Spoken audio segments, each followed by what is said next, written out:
Hey everybody, welcome to the Notes My Goats podcast. I am Brandon. And I'm Steve. How's it going, buddy? Dude, I'm a little tired. Yeah. I'm playing through pain today. I had to work really hard. Okay. You know, I go to work for like 8 hours a day, right? Yeah. We both know I only work about 3.5 because it's a union job. Yeah.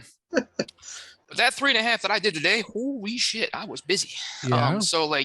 Yeah, and I'm out of shape. I mean, I'm still round, so that's still a shape, but not the correct shape, I think. Well, whose fault is that? Genetics. I'm gonna blame my mom. Okay. Genetics. I'm blaming my mom on that one. Probably my dad, actually. He's a dickhead. I'll blame that guy. He's dead too, so it's okay. He won't care. Wow. Didn't like the dude alive. Might as well shut him when he's dead. On that note, guys, it is the end of February, and when this one is dropping, no more love in the middle of the house. Sorry. Yeah, no more love. We're not talking love anymore. It's all rage. Yep. And not necessarily rage, but rage, right. All that. Yeah. Steve, I have what else. I don't know what else to talk about because you brought it to a point, and I just can't. So on that note, Steve, it's a Friday episode when this one's dropping. So Friday's ruined guests. You did. I mean, it's not the first time you've ruined me, Steve. So it's fine. It is what it is. Fair a little feather in my cap there. Yeah. Yeah, absolutely. Anyway, you put the hash mark on the wall. Absolutely. Yeah. Time Steve's violated me. Yeah, just how many times my mom has called me after listening to an episode being like, "You're still friends with that Steve guy?" I'm sorry, Mama. Mama. No, I'm just kidding. It's my dad. It's only happened twice. Right. Yeah. No, and that's happened a lot more than that. Right. Just wait, Dad. More's coming. Right. Anyway, on Steve, TikTok. Right. Anyway, Steve. So, who are we talking to today? You've heard him a little bit on here, and this is a good friend of ours. We've been trying to get on the podcast now for over a year, but he is busy as hell, and trying to nail this dude down for 45 minutes is very difficult because he nails things down, but we can't nail him down. Exactly. He does nail things down, generally not in his own house. We found out today. Right. So we are talking to Jason Luttrell. Jason, dude, how's it going? Hey guys, how's it going? It's going pretty well. Yeah, dude, we're doing fine. I like your background, having the basses behind you and doing the music room, and you're in your little man cave area. Yeah, this is kind of my space. This is kind of where I do my thing. You get your 3x3. This is a cool 7-string electric guitar. Oh shit! Oh, yeah, nice. you get your like 9 square feet of the whole house. Everything else goes to your wife and your kids. So I have a door here. Yeah. And I basically made this room when I added the shower upstairs, and this was kind of like my door. Yeah. Yeah. You got a door and like 9 square feet. I love it. Yeah. So Jason, we've been trying to get you on for a while. What album are we talking about today?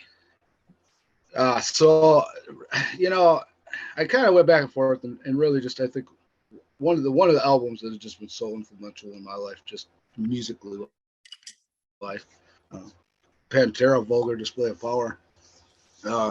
It's like the whole thing just takes me for a ride. That's like from the moment the first song starts, it's like just, go. And I mean, I literally probably the only album that I'll listen all the way through. Mm-hmm. And I mean, the funny thing is we both know you very well. We both know you very, very well. Yeah. And I knew you were a metalhead, but like the average person who knows you, like in our community, wouldn't know that you were this like hardcore metalhead for a while because you're this like pillar of the community and such an awesome dude, which you are still. But you're also a metalhead. All right. They can coincide. Well, so right. I mean, as you can probably guess, the metal scene and kind of like all the extracurricular activities that go along with that, are kind of a vice for me. So, really, I that was all kind of part of it. But, when I ultimately got sober and things were kind of moving differently in my life, and, my music taste kind of changed. But ultimately, I'm just like everybody else. These are songs that like were ingrained in my soul. Yeah. And I feel something from them. I don't necessarily understand it sometimes, but it's just like any song that I listen to or play today. The same thing happened. Just Because sparks it's a music. joy. Yeah. Just sparks a joy in your heart. I love it. It's just not metal. It's with everything. You guys know. Yeah. Oh, I do. Yeah. So Pantera, they've got a pretty interesting history. They're a heavy metal rock group from Arlington, Texas. Of course, these guys are from Texas. Cowboys from Hell. Active from 1981 to 2003, and then they just recently are getting back. The two active band members are getting back together with two other guys in 2022, and they just announced a world tour that they're going to be in around the greater U.S. in this coming summer, 2023. So, and in the fall. Current band members are Phil Anselmo, lead singer. Rex Brown is the bass player. Zach Wilde is playing guitar. He replaced Dimebag Darrell. And Charlie Benante, I think, he's the drums. He replaced Vinnie Paul. Now, Dimebag and Vinnie Paul were brothers. They both have since passed away. Dimebag, not by his own doing. Vinnie because, he lived the rock and roll lifestyle for a very long time. Now, it's widely regarded as the most influential heavy metal bands, selling over 20 million records. They've had 9 studio albums, 2 live albums, 20 singles, and been nominated for 4 Grammys. No wins, but they got nominated. Works out. Band started off. This is actually pretty funny because it was the 80s. The band started off as a glam metal band. I can see that. When they wanted to go harder, they brought in Phil. Oh my god! In '86. So from 81 to 86, or just prior to 86, they were a glam metal band, thinking of like, we're gonna be doing Cinderella in a couple of weeks. So like that style of glam metal. I think we're doing Cinderella next week. If seriously, you guys got to go back and listen to some of their stuff, earlier albums, and it is like it. Oh my gosh, it is so 80s glam rock, and it just doesn't. But if you like listening to it, it's still there. It's still there. It's just I don't know. There's something more about it. Yep. Because that's definitely it. Definitely. I like it. So and they had hair. Like they had. They had hair anyway. Dimebag had massive hair regardless. Now in 1990 they released their 5th album, which is Cowboys from Hell. They do count that album as their debut, actually, with Phil. It is their major label debut, so they didn't actually get on a major label until that one, and then it was the first album to appear on the Billboard chart for them. The band is said to be heavily influenced by Black Sabbath, Slayer. They have influenced bands that we've mentioned here: Korn, Limp Bizkit, Hatebreed, Slipknot, Lamb of God, and name it. Name any sort of hard rock or metal band, and they've listed Pantera or one of these guys. Any one of these guys. By far one of the most prolific metal bands that there is. I mean, it's And I loved this, and I've seen Phil live with another band, so I can understand where this is coming from. The band actually did adopt and modeled a take no shit attitude that started at a show in San Diego, where a fan was actually heckling them, and Phil encouraged the crowd to beat his ass. Oh shit! The incident, and there are many others that are similar, spawned a 5-minute song a song called 5 Minutes Alone, because the dad of the heckler sued the band and what he didn't want money. He wanted 5 minutes alone with Phil to show him what a real man would do, which is kind of kinky. Phil said he'd do it. That's so awesome. I never even knew that there was a story behind that. I just this. The drop on that song is probably one of the most things I'll turn to 11 every time. You know, I mean, just that drop on that song is so. And it's a fantastic song, but the story behind it is a dad wanted to beat the shit out of Phil, and he was like, and Phil was down because he's batshit crazy, and on a lot of drugs at that point. The guy's got issues, man. He definitely does. Now, the band officially broke up in 2003 after the Abbott brothers, which Dimebag and Vinnie Paul, claimed to not have heard from Phil in over a year. The war of words and the drama was ever present, leaving Rex Brown kind of in the middle. He was like the child that nobody really wanted custody of, and then they kind of just figured things out. We talk about them reuniting, but the Phil and the Abbott brothers never reconciled. They never did, and Dimebag said they never would. Now, this is in 2006. That's why it's like that's a contested thing right now because they're coming on a tour. There's a lot of hate. Yeah, A lot of hate. I think having Zach Wild's gonna help him, but it's with Black Label. I'm good with it. I wasn't, but then who am I? You know what I'm saying? Yeah, you got Zach Wild.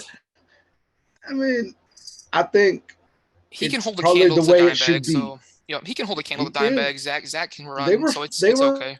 Best friends. Yeah, we're best friends. Yeah, so it worked out. They hung out. And they both probably didn't like Phil at one point in their lives, because most people did. Now we're going to talk about Dimebag a little bit here. After the band disbanded, Dimebag had a band called Dimebag and Vinny actually had a band called Damage Plan.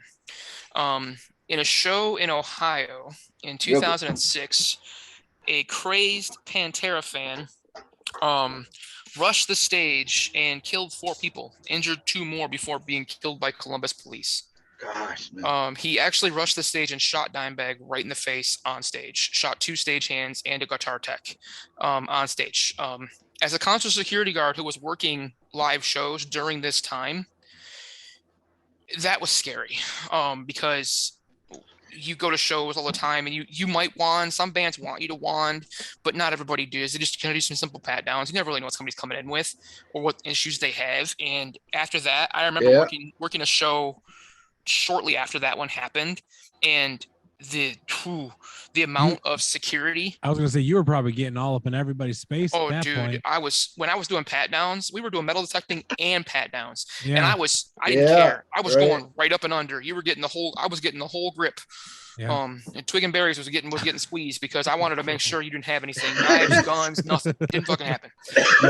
Now, Vinny passed away in 2018 from a heart attack. Like I said, dude lived a pretty chaotic life thing. So he never stopped. He never stopped. Thing. No, he never stopped doing the thing. It was he took did. About 6 months off or so after Dimebag's incident, and then started Hell Yeah with band members from Mudvayne, and it's another grand. Another fantastic band. But now in July of 2022, we talked about Phil and Rex Brown did announce they were reuniting along with Zach Wild and Charlie Benante to do a North American tour. This is it's like Brian, like Jason said, it's widely contested. People are but they're still going to sell out every freaking show because it doesn't matter. People are still going to go. Well, it's because people who hate it are going to go see it to go shit on it, and people who loved Pantera are going to go to see what it's like. So I don't think I'm fine. Phil's still crazy. So I was fortunate enough to see Pantera twice before they defuncted. Really? The first 90s? Time I almost died. It was at Wing Stadium, and I can remember fighting up to the front rail and getting on the rail and then having the entire place squish me. I mean, I'm a little guy. I don't think I'm like bigger than I am, but I was way littler. And I should not have been up there. Yeah, I should not have been up there. You got the dad bod. I almost died. You got the dad bod, but you're not a big guy. I should not have been up there. No. And I can imagine the second 20 years ago. I got kicked out. I got kicked out at the end at Van Andel because I had some extracurricular things with me, and I wouldn't listen to it. It's just a thing. I understand. I've been there. So, I actually never got to see Pantera live. They were kind of on the outs when I started doing security. Well, first up was in the early 2000s, and they didn't really tour again after the late 90s. So it kind of was one of those things. Now, there's a question I actually ask during here because I can't figure out record sales. It's really hard. We did say that they sold about 20 million records, but how many monthly Spotify listeners do you think these guys get on an average? I'll start, Jason. Jason. Okay. Go ahead. Okay. So I'll give it a reference so that way it's you millions. Know. It is millions. It is millions. But somebody like Ed Sheeran gets like 40 million listens a month. So that's right. That's pretty good. I'm going to say that Pantera gets 11 million. Okay, what about you, Jason? What you got?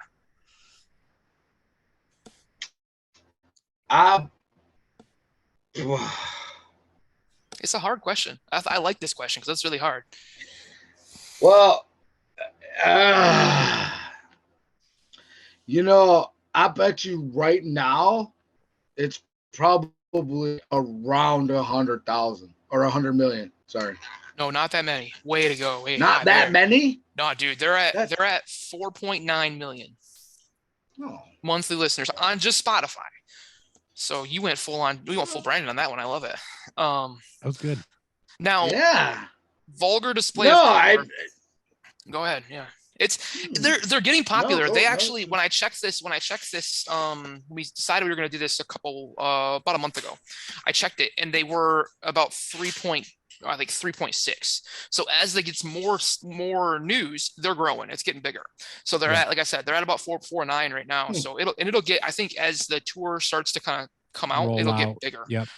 More too. So, and there are rumors of putting out new music. So I don't know if it's true or not, but there are rumors of them putting out some other stuff. So I mean, I would say that once things are full steam, they're going to be reaching probably close to that double-digit mark for sure. Yeah, I would say they're getting close to 10 to 15 for sure. Yeah. Now, Vulgar Display of Power was released February 25th, 92. It's their 6th studio album, 11 tracks, 53 minutes long, so just under an hour.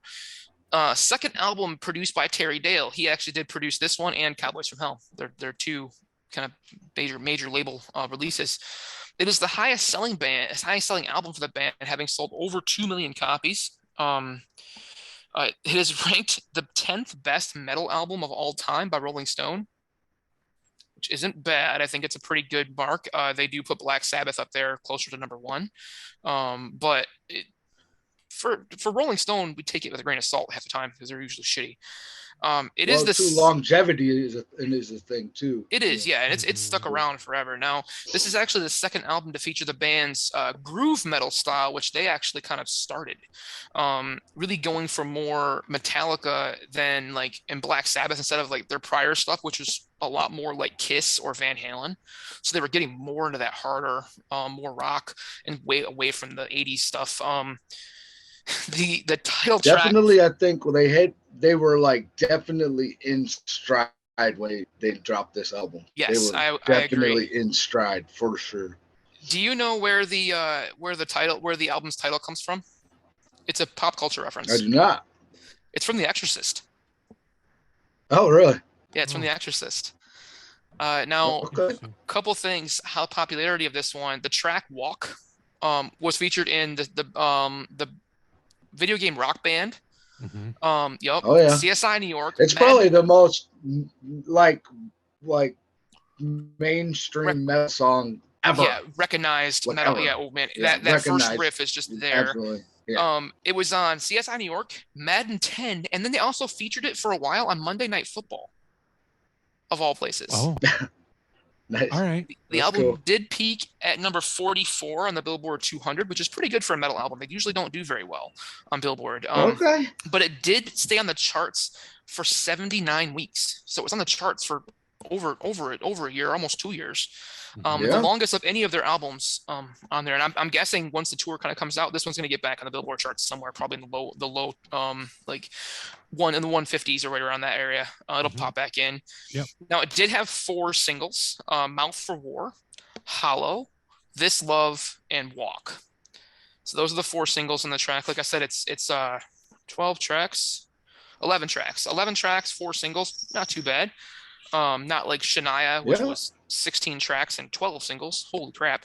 But it's a pretty good number. Like I think 50 some minutes or something. Almost 53. Yep. So it's just about an hour. It's a good listen straight through here. Now let's get into our favorite tracks. Brandon, let's start with you. Brandon, what was your favorite track? I went chalk, guys. I went chalk on this one. I picked "Walk." I did. Because I picked it because it is the most popular track on this album, and I honestly knew of this song because of my absolute love for like Rock Band Guitar Hero in the late 2000s, for sure. Yeah. I did some Googling because I'm like, man, I feel like this was on Guitar Hero, and it was on the Guitar Heroes version, one of their offshoots called Rock Revolution, which was all rock music. Oh, okay. Mm-hmm. So, and literally, brought back the nostalgia of the game and the carpal tunnel in your fingers.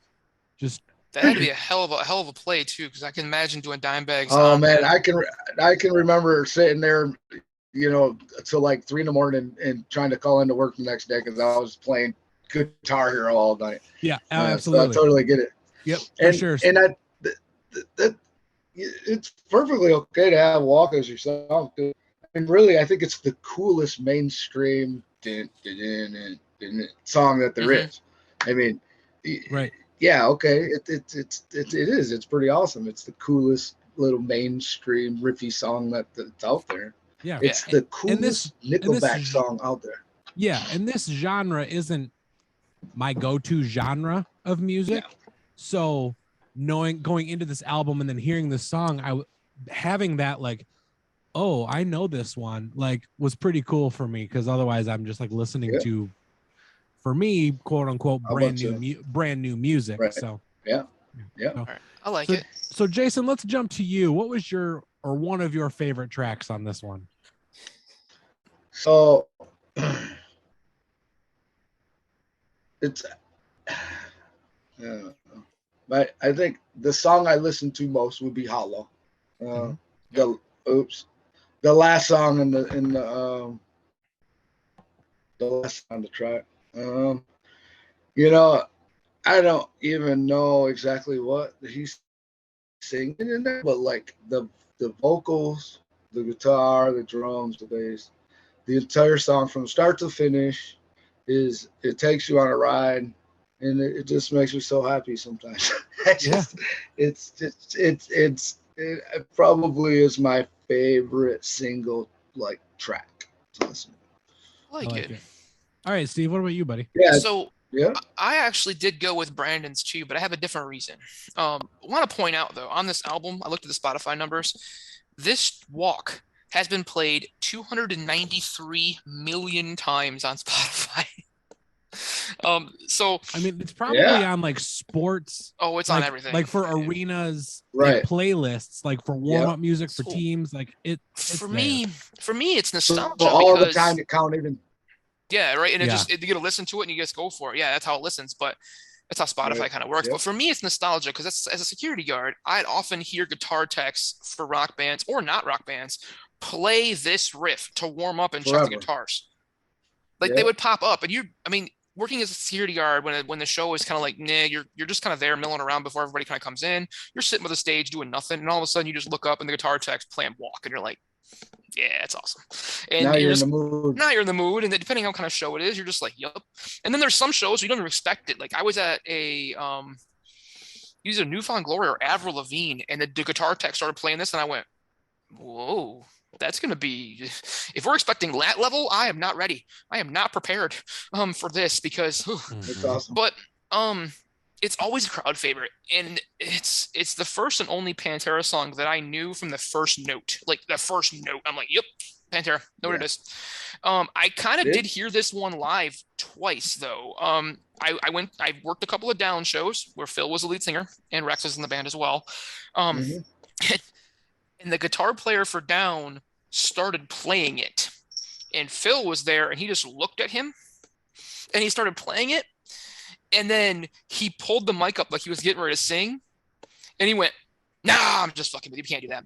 And like stopped. And I went, I think he did that for a long time. He did it. He probably every show he would do it. Yeah. Because people just wanted to hear it. They wanted to do it, but I don't think he could. But then at a Hell Yeah show, they did something similar. However, instead of Chad Gray, who's the lead singer of Mudvayne and Hell Yeah, singing it, the crowd actually sung the song while the band played it. And then he went freaking apeshit on the drums. And it was amazing. Like nobody moshed, nobody moved, nobody crowd surfed. Everybody just watched. It was the weirdest thing ever at a metal show, being a security guard, because usually you've got these big, hairy, heavy dudes flying at you, and you have to catch them. But literally looking at it, I'm like, they're not moving. They're just singing the song. And I'm like, well, this is awesome. And then Vinny's he's eating it up and going after it. So, well, just a side note to all to Pantera, and just really Hell Yeah as a, I think they quintessentially are like the mother hen of the metal community, because like if you go to a Hell Yeah show, there is no other feeling like that. I mean, they take care of their people. It's they take care of their crazy. people. It's they're a good something band. very, very special. Yep, I agree with you. Yeah. So, Brandon, it's time for us to play a game, isn't it? It is, guys. It is time for the word association name game.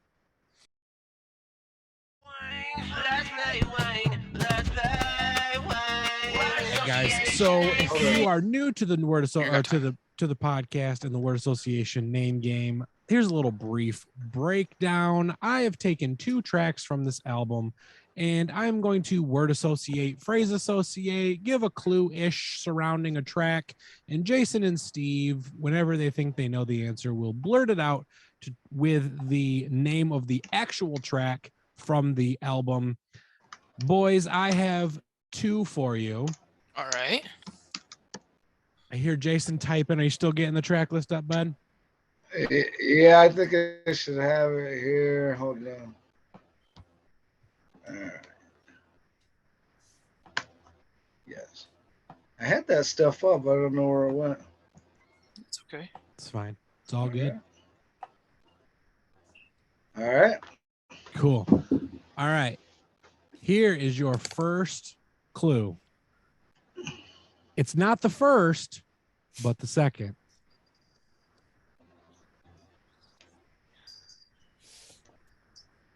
A new level? Yes. Nice. Yep. Good work, Steve. Good one. Yeah. That was a good one. All right. Next one. The Three of Us. No good. I mean, you're not wrong. Fucking Hostel? Steve. Yeah. Well, 2 of us, maybe. Mouth for War? This guy. Nope. Demons Be Driven? Nope. Yeah. I know what it is. Do you? I do. Okay. It's Regular People. It is Regular People. Yep. I'm gonna go. 100%. I'm still going with either fucking Hostel or Mouth for War, though. I'm just saying. I mean, for you personally, absolutely, 100%. Like I said, we're gonna do, what does it say? Healing, Yep. safety, and violence. Yep. That's your mantra for 2023 for sure. I like it for sure. Oh no, healing, self-care, and violence. Healing, self-care, and violence. Yeah. There's gotta be balance. There has to be Absolutely. balance. I'm just saying, healing, self-care, and violence. That's the gold credo for 2023. Yep, for sure, for sure. Well, speaking of Dude, violence, sign me up for that self-care thing. right? You gotta have the violence too. It helps. It helps things. Yeah. I don't have The violence actually helps you with a Right. job because I pay you to fix the violence. Yeah. Hey, there you go. It works Yeah, let's out. encourage Steve. Jason, just encourage Steve to be violent, and then you can Just not in have my own house. job security. There you go. Yeah. Yeah, there Works it is. out. I like it. So, all right. Well, speaking of violence, guys, that's not a terrible transition. Works out. It does. Let's talk about our least favorite tracks on this one. And because it was Jason's album to pick, let's start with Jason. Jason, did you have a least favorite Or track, most skippable? or one that while you're listening, you're like, I could skip Man, this one. I really you tried to didn't, do it's that. okay. I did. I did. I couldn't. I went through and then I went through again, and I'm like, I just don't skip them. It probably is the only album that I'll listen to through and through, and I like every single song. Okay. And that's perfectly fine. Yeah. And that's okay because I had a least favorite. And it was Regular People. You had regular people. Okay. Yeah. Dude, this song starts off kicking so much ass. For like the first minute and 20 seconds, it's completely instrumental, which means Phil has nothing to do with it because he doesn't play any instruments. But it's just going fucking balls out crazy for the first minute, almost minute and a half. And then Phil comes in like half cocked and subdued all of a sudden and wants to start singing some shit. Like musically, it is as good, if not better, than some of the other tracks in this album. Lyrically, it's actually not bad. But the delivery for me was the problem. Like, dude came in like spitting fire on most of these other tracks. And then Regular People, he's just like, what's up, guys? How's it going? Just Phil. And it just seemed like there was like nothing to it. Like the weird singing breaks, I know he had to kind of, it's the 90s, you got to kind of play it off a little bit. You got to throw the curveball. Mm-hmm. But man, you can't start off a track and just like kick so much ass and then just come in and like, oh, and nope, I'm fucking doing it. I didn't like regular people. I don't like regular people anyway, but it's kind of no. You're 100%. You don't like regular people for sure. For sure. What do you got, you, Ryan? What was your least favorite? I picked By Demons Be Driven as my least favorite track. Ooh, did you? I had to get a little nitpicky though, because to me, a guy who normally doesn't listen to this kind of rock music, this whole album really kind of had the same tone and sound level. Like it was all like one thing to me, which isn't a bad thing for a band like this, because a metal band, you're gonna be intense in your face and it's gonna go. So I get that. But the prissy, I went to college for music guy in me is very much like, I like to see diversity and I like to see bands taking chances when it comes to the music on an album. So there's that. You But are prissy. I am. Let's just be honest. I don't like to get my nails dirty. It's fine. Anyway, I picked this track because there is a shit ton of repetitive aspects in regards to the music and lyrics going on with this one. You said aspects. Okay, good. Aspects. Not repetitive ton of ass. repetitive ass. Yeah, bunch of repetitive ass. Yeah. There's repetition in the music and the lyrics that just were more annoying than anything. So it was definitely the most skippable track for me. Not bad by any stretch. So I can agree with that. Absolutely. There he is. You're muted. Yeah, you mute yourself. Now? There you go. I can hear you. What's going on, buddy? Well, hello. That was fun. Yeah. It happens. It's one of those things when you live in the country, we understand. Yeah, it's all right. We just talked shit about you for 2 minutes because you live out in the sticks. That's fantastic, because I feel like I'm like not technical savvy at all, because I really didn't get into Zoom during COVID because I work with my hands, so don't really need Zoom so much. So it's just all kind of new. Too. And I don't know where you went, but as soon as you said what song you had issue with, all I seen is like this mean face stuck on the camera. I'm like, wow. So now, Jason, you'll have to actually like listen to the album to figure out what we talked about. Well, so as I was doing all that, I was listening to that song because I didn't know exactly which song it was, but I don't know. That's like probably one of my favorite songs. Dude, I understand where you're coming from, Jason, and where Brandon's coming from, because metal gets very repetitive and very like rock hard, and it just kind of goes. Yeah. And a lot of metal bands just run that same rhythm, and they just run it for 3 or 4 minutes, and it just, because it's a moshing song, it's just meant to be one of those things where you're just doing the thing, you're just going for it. So, but I get what Brandon's side of it too, not knowing like metal side, not knowing metal community. I mean, like, he's saying the 3 same lines over and over again. What the hell? And it's like that. Yes, over and over, and I'm just it's meant to kick ass, dude. It's meant to be played that the band can. That's probably their number one song that they do that with. You know what I'm saying? That's probably the number one song that they do that with. Yeah. So I mean, I do understand. Yeah, I get it. At the same time, it's like when you're listening to it and just working, it's like. All right. Yeah, well, we're playing. We got fun. our second game here. We're gonna play Shatner's Poetry Slam. Ladies and gentlemen, ladies and gentlemen, this is Shatner's Poetry Slam. I picked 2 songs, and I'm going to read the lyrics in a very monotone way, and you have to tell me what song that I'm reading. You guys ready to go? I'm ready to rock. Let's see. Yeah. All right. Almost every day, I see the same face. On broken picture tube, it fits the attitude.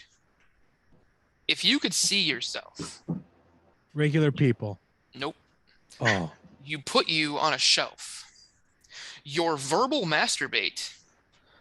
Promise to nauseate. Today, I'll play the part of non-parent. Not make 100 rules for you to know about yourself. Not lie and make you believe what's evil. Sounds Is like making Mouth love. Of War. Fucking hostile. It's fucking hostile. Oh yeah, that was my next. Yeah. I love it. So I know every lyric, right? It's the way that it's read. You have to figure it out. It messes it up. Yeah, right. Yeah. I don't know. That's I wanted to awesome, read one though. that said your verbal masturbate. I was like, yep, doing that one. All right. That's Of me. course you would. All right. Second one. That's funny. And I'm going to go right into my deep cut after we finish this one because it happens to be the same song. All right. Second one. We've got no time to lose. Your news is old news. Hate this, hate me, hate this. Right approach for the wrong. It's time to spread the word. Let the voice be heard. All of us, one of us, all of us. Dominate. No good. Nope. And take the motherfucking world. This love? No, that's interesting. Mass prediction, unification, breathing life into our minds. Nope. Every creed and every kind. Rise. There it is. It's time to rise. Time to rise. Yeah. So I'm gonna go because that was actually. I forgot that part was at the end. Yep. Rise is my deep cut because holy shit, it comes in hot after that ballad of this love with a speed metal rocket ship ready to melt your face. To me, it's the hardest track on the album besides potentially fucking Hostile. It is between this, like I said, between this and fucking Hostile, but this one wins because of how it comes in after This Love. For me, it's like because This Love kind of like is that ballady track, and then Rise comes in and just punches you right in the fucking grill. It does. The hits on the snare are crazy, man. Yes. Really, the hits on the snare of this whole album, them hits on the snare are just. Just like I didn't even understand that like when I was younger, but now as a musician, you figure it out. Hearing that hit on the snare is like, I wish I could hear that. And what really got me was the circular way, like that Phil actually lyrically attacked our American culture as our circular way of thinking. Phil is calling us out to educate ourselves on the shit plaguing society and be a force for change. The funny thing is this song hits a little bit differently in 2023. This came out right after the LA riots in 92. Wow. But the core principle really remains. You can't change the world by doing the same shit over and over and over. And that's what this song's about. It is time to change your mind. It's time to change how you do things and start doing shit differently. And it's almost a protest song from a metal band. Great. What? It culminated at Woodstock 96 or 99. It was 99. You were at Woodstock 99? No. But that's kind of where like the whole entire 90s culture and like that. Oh yeah, message, where everything imploded. Like, it culminated and it was all captured on video. Yeah, for sure. That's not awesome. look good. No, I could see it. Just it's so much. It doesn't. That Woodstock '99 is. It's an interesting. There's a couple of interesting documentaries about that for sure. But so deep cut, Jason, did you have a deep cut track that one that like doesn't really play that often, but you're like this one just speaks to me?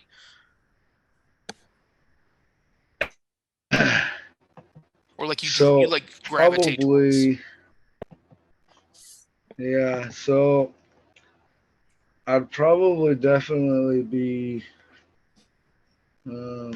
sorry guys, I don't have the Oh no, you're good. Where's the list? I didn't see the list. But I mean really Mouth of War.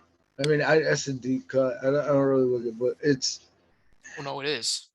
Mm-hmm. It kicks the album off perfectly. Yes. I mean, I would agree with you. It kicks the album off. I don't know. It's right. I don't know that there's another album out there that can compare as far as I agree with you on that one. In my eyes. As far as listenability is concerned. Especially in that 90s metal scene, like this is like the cream of the crop. Like of I tell you, I don't even care what he's saying. No, he just goes after it. Oh, he does. All right, Brandon, what about you? What was your deep cut? Man, I picked Mouth of War as my deep cut. Nice. I did. Nice. Lyrics.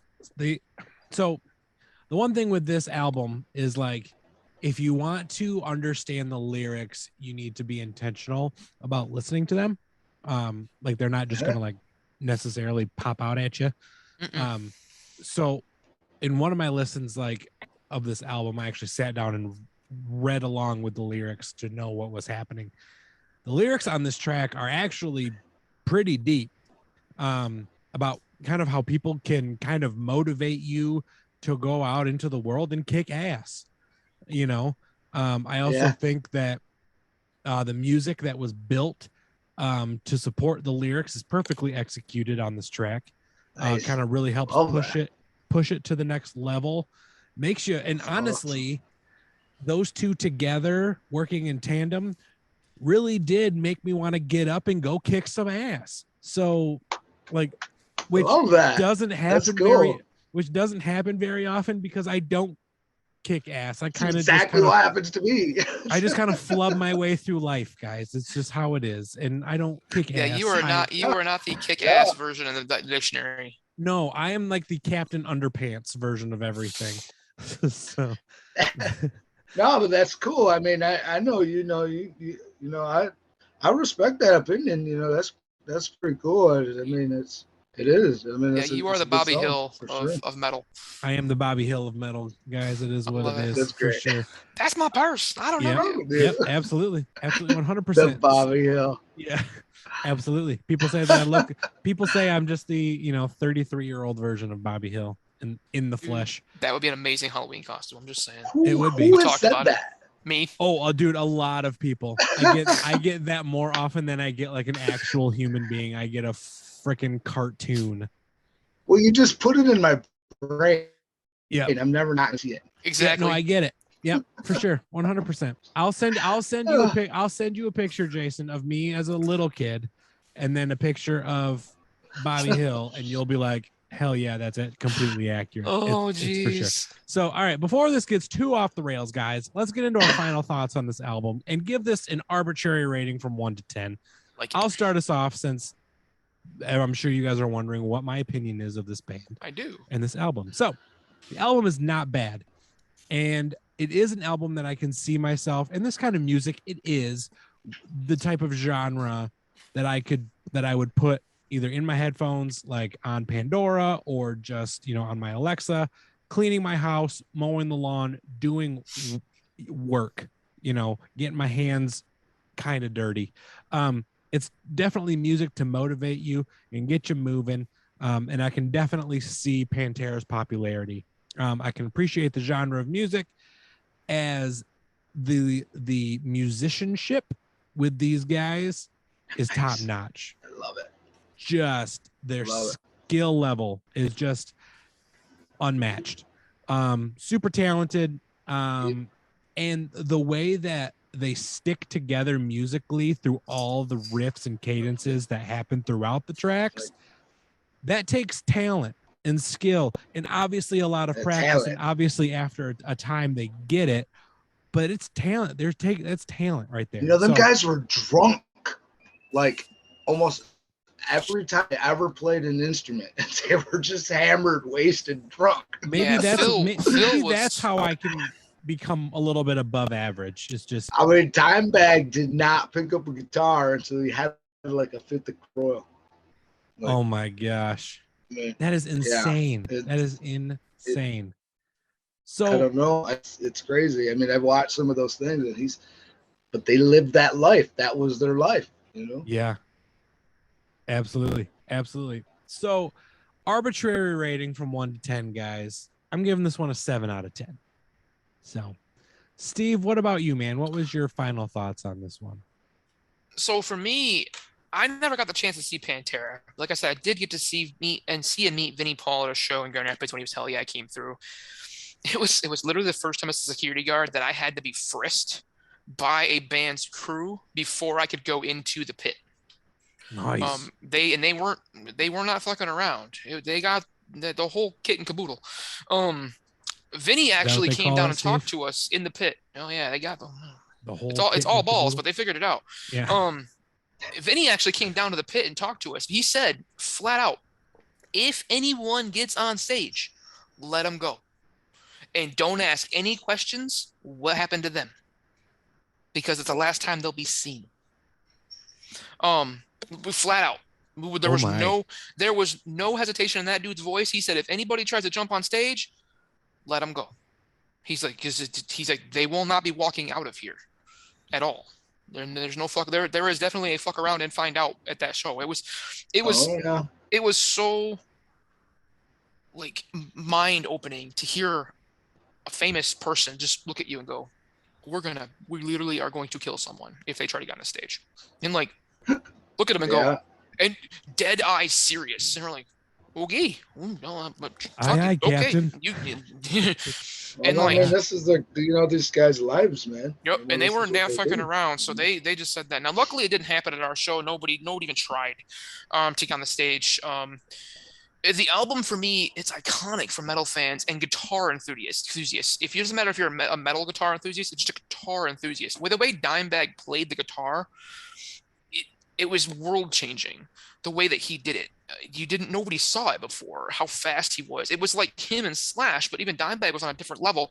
And if he had been sober, you never really know what would have happened because, like Jason said, this band was consistently messed up. It's one of the reasons they actually broke up because Phil couldn't kick drugs. He just couldn't do it. And he went fucking batshit crazy. It's drink loud. all you want. No drugs. No drugs. Don't do hard drugs, I think is the biggest thing. Right. Smoke some weed, that's fine. But when you start doing like heroin and meth and like you start to graduate and you're like, okay. Yeah. Phil went everywhere. When the gateway drug is no longer like you're way past the gate at that point. Yeah. I mean it I'm not gonna go one way or another on it. I mean I don't know what they went on in their personal lives that I read some of the biography but stuff. I know you know what people's lives are, especially in their public, yeah. So for me, the album, it's loud, it's heavy, it's raw from beginning to end. It's just it's so raw. It is a shame we lost the Abbotts and can't get a full reunion, even though I don't think it would have happened unless there was a shit ton of money in place. And Phil would have proved he was definitely sober. But I can only hope at this reunion show when they do the tour that they put on a good show and it's not a shit show. But with Zakk Wylde taking over for Dimebag, like I said, just that alone gives it some credence, and I'm like, it's gonna be good. So I'm not sure. I've seen some videos of the shows that they've put on in Europe. Dude, it's a novelty, man, and that has to be because of what it is. But at the same time, it's still the songs we love, and they're playing them live, and it's so. It's gonna be. I haven't seen it live, so I don't know, but I know what I've seen. I would definitely see it. It's going to be something. I would expect you to be there for this one. So you're going to be there, I'm sure, when this one comes around. I'm thinking about going to Chicago in 2024. Nice. That'd be awesome. Now, for me, for a rating for an album, like I said, top to bottom, it's solid. Having a pretty hard month at work and with life this year, this was a perfect album just to rage and go fucking ape shit crazy. A job that I work with my hands and I can rage. Oh man, it was great. Yeah. So for me, it was an 8 out of 10. Just right what I needed. Jason gave me something that I desperately needed and didn't even know it. Mm-hmm. So Jason, do you got something you want to say about the album and then give a rating? Yeah, so I'll rate it off the top. I mean, it's probably, if I have to be honest, right? I'll place all them albums like in my life, Mm-hmm. They're all like up there, So I there's one song I think that I have in my heart that's probably never going to change. So I'm just going to give it a 9 out of 10. I like it just because of that. Mm-hmm. But every single one of these albums are like this part of like if I hear every single one of them songs, and it was so nice to hear Brandon say that he respected each and every one of their individual musician qualities, because ultimately at the end of the day, for me, that's really what I'm hearing I could care less what they're saying. I mean, I understand the stigma behind metal, but man, I mean, they are just hooked up, man, and everything is like everything complements everything. Not just this album, but like I think their entire like mainstream, that 5 to that whatever. How many albums did they put out? 9? 9 total. So it was that last 4 albums, that really was the albums that Pantera. That's like who they were to me in my life. So I'll ask a follow-up question for you. You gave them a 9, so I like it. Now, how many of the songs do you know how to play, and what is your favorite Pantera song to play on guitar or bass? So I do know the riff for Walk. Everybody does, I can play it on the guitar and on the bass, just some basic chord stuff, Okay. But Hollow, I actually know some of that song. Nice. And absolutely, it's probably just be in the fields with that one for sure. Nice. I like it. So that's awesome. I will confess that I really don't play other music. I don't. You play a lot with church. You played a lot of worship. I do play at church, and really that's about all I do. I mean, I've been learning and growing there, and just really focusing attention on that. And I have a couple little things, I like to play, Yeah. Like it. Yeah. I like it. I just wanted to figure out to ask. I know sometimes you play around, so I just wanted to give you a shout here and figure it out here. The blues is I really if there was one thing I was going to do outside of the church, it would definitely be the blues. I'm good friends with John Nesbitt. Oh yeah, John Nesbitt. He's been on the podcast. I've played with John and Mike Howe. You get Mike Howe on here. That's a good one to get on. He's on my list. I got to reach out to him. So I want to get Nesbitt back on this year too at some point. He's probably one of the most musical people I've ever met. He can hear it. You know what I'm saying? It's amazing. I had to teach myself that he is naturally gifted. I like it. So guys, this has been Pantera's I lost it. Vulgar Display of Power. Holy crap. I blanked for a second there. That whole 3.5 hours of work got me, I tell you guys. But this has been just a fun listen. Jason, I'm so happy we got you back. We got you on the podcast. We're going to try to get you back at some point this year or maybe early next. We'll get you back in. It's cool, man. This is completely something I don't do. So when your schedule slows down and, all this stuff, and I'll see you in a couple weeks at my house. Oh yeah, I'm trying to get over there, man. I'm trying. I understand. But guys, you guys can find us, the podcast, on all social media platforms, primarily Instagram and Facebook. We are on Twitter. But Brandon, fuck Elon Musk. There we go. Yep. And we are not on True Social yet or OnlyFans. However, we can be bribed. We can be persuaded. I'm not paying nothing. I did talk about my body shape being round earlier, and I've heard there's a fan for that, so we got this. I figured it out. Yeah. I gotta pay for them home repairs somehow. There you go. Stop raging. People that are millionaires because of it is self-care, Jason. Okay. Self-care. Okay. I will care for myself a lot. Jason's just like, okay. I don't fucking know why. This is the last time he says, "Fuck you guys." I'm not gonna associate with you. All right. So guys, you guys can find us on all major podcasting platforms where you found us today, plus their friends, and your friends' friends. The biggest thing you can do to help us on our social media is if you are following us on Facebook, Instagram, or TikTok for sure, share our stuff, like us, give us a follow, let someone else know that you think that we're funny, and even if we're not. I mean, honestly, we are for the most part, but it is what it is. No, it's good. It's great. I like it. Brandon, do you got anything else? I got nothing. Fantastic. Well, guys, that has been Pantera's Vulgar Display of Power. Fucking nailed it. Boom. I am Steve. I am Brandon. And we will see you guys on Tuesday. Bye, guys. Notes.